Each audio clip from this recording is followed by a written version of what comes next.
দুপুর 12টা আল্লাহ তাআলারই একটি খাস নাম 7 বার আপনি পড়বেন।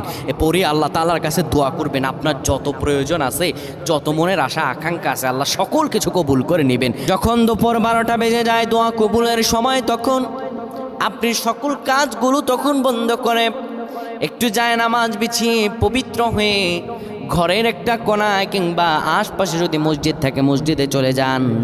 ক্যাবলামুখী হয়ে বসে পড়েন।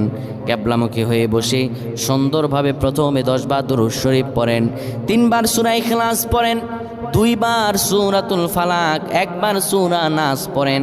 এরপরে আপনি আল্লাহ তাআলার এই খাস নামটা ধরে পড়েন, আর রহমান আর রহমান আর রহমান 7 বার পরে এরপরে আবার দুরূদ পরে দোয়া করেন। আল্লাহ তাআলার কাছে চাইতে দেরি হবে, কিন্তু আমার রব আল্লাহ আপনার দোয়া কবুল করতে দেরি করবেন না।